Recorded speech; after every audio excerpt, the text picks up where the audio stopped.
2024 का लोकसभा चुनाव कैसा रहेगा? चुनाव की सरगर्मी शुरू हो गई है। चंद्रशेखर आजाद रावण किधर जा रहे हैं? बहन मायावती जी किधर जाएंगी?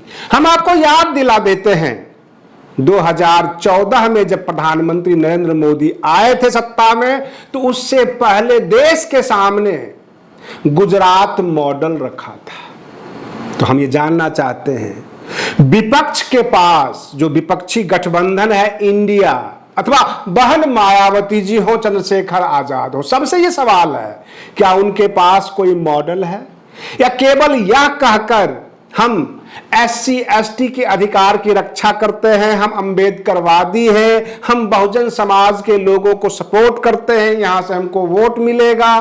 क्या इससे देश की सत्ता पर काबिज हुआ जा सकता है? क्योंकि सर्व समाज, बुद्धिजीवी वर्ग, पढ़े लिखे लोग, व्यापारी लोग, हर प्रकार के लोगों को जोड़ने की क्षमता विपक्ष में है। कोई और मॉडल है?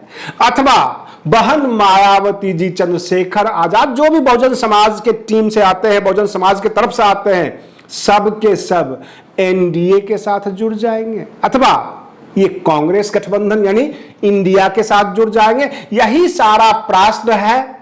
चंद्रशेखर आजाद ने तो अपना इशारा दे दिया कि जिधर बहन मायावती जी हैं, उन्होंने समाज के लिए बहुत काम किया है, मेहनत किया है, हम उनको सलाम करते हैं। थोड़ी बहुत हमारी जो राजनीतिक विरोध है, जिसके वजह से हमने पार्टी बनाई है, जिधर बहन मायावती जी जा रहे हैं जरूर वो पक्ष अच्छा होगा और हम भी चाहेंगे उधर ही जाने को। क्या बहन मायावती जी चंद्रशेखर आजाद को साथ लेंगे?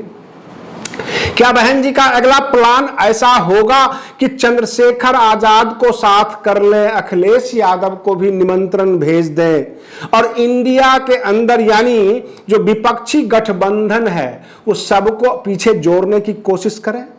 ये तो बहन मायावती जी ही पहल कर सकती है, क्योंकि बसपा की वो राष्ट्रीय अध्यक्ष हैं, वरिष्ठ नेता है, 4 बार की मुख्यमंत्री हैं, और जितने भी नए नए नवयुवक नेता हैं उनको साथ जोड़ने की जिम्मेदारी तो बहन मायावती जी का ही होना चाहिए, क्योंकि वरिष्ठता के आधार में सबसे वो ऊपर है।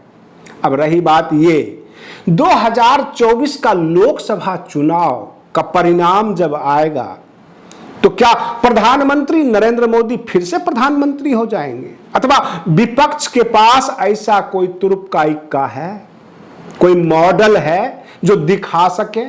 10 साल की एंटी इनकम्बेंसी तो है सत्ता पक्ष के पास, सब कुछ गिनाने के लिए है, लेकिन विपक्ष के पास अथवा बहन मायावती जी, चंद्रशेखर आजाद, इनके पास कोई ऐसा मॉडल है, कभी कोई ऐसा प्रपोजल है जनता के सामने रखने के लिए कि अगर हम आ जाते हैं देश की सत्ता में तो देश का विकास इस तरह होगा?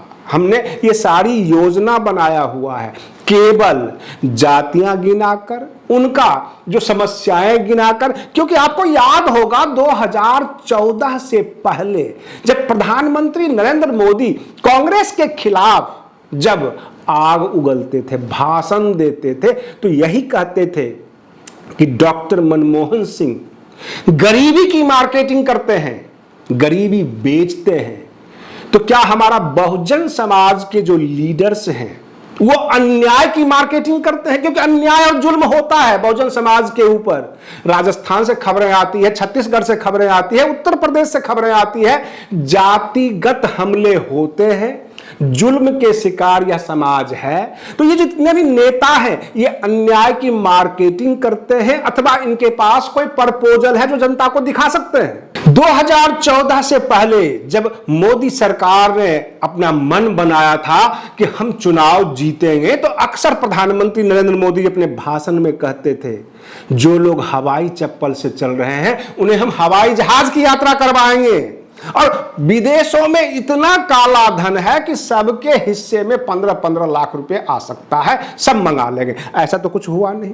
क्या कांग्रेस अथवा बहुजन समाज की जितनी भी पार्टियां हैं साइकिल पर चलने वाले को मोटरसाइकिल पर चलवाएंगे, अथवा वह कौन सा आश्वासन देंगे? क्या बेरोजगारी खत्म कर देंगे, रोजगार सृजन करेंगे, या ये भी 20-20 लाख रुपए, 25-25 लाख रुपए सबके खाते में डलवा देंगे? कुछ तो कहना पड़ेगा, क्योंकि जनता इंतजार में है कि विपक्ष क्या कहता है।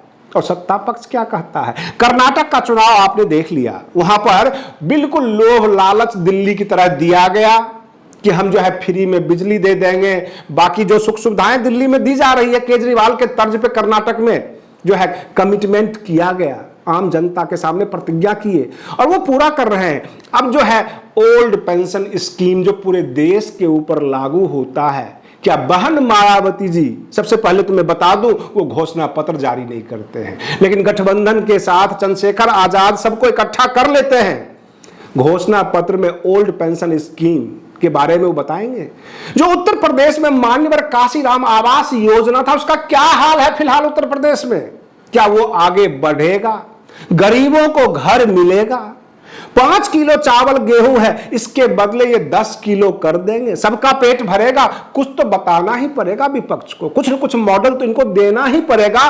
केवल जातियां गिनाकर, देश की जनसंख्या गिनाकर, अपनी टीम को बड़ा दिखाकर देश की जनता वोट देने वाली नहीं है, क्योंकि जनता ये उम्मीद लगाए बैठी है कि अगर यह बुरी स्थिति से हम बाहर निकलेंगे, विपक्ष को वोट देंगे तो हमें क्या क्या सहूलियत मिलेगी। जनता इंतजार में है। और बहुजन समाज के अंतर्गत जितनी भी पार्टियां आती है, वो बहुजन समाज को कुछ न कुछ तो कमिटमेंट देंगे ही देंगे, कुछ न कुछ तो है उसमें घोषणा पत्र में बताएंगे, तभी जाके वोट मिलेगा।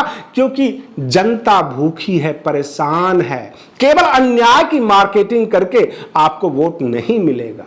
आप बने रहिए बिहारी सुल्तान चैनल पर। हम फिर मिलते हैं अगले वीडियो में, तब तक के लिए धन्यवाद।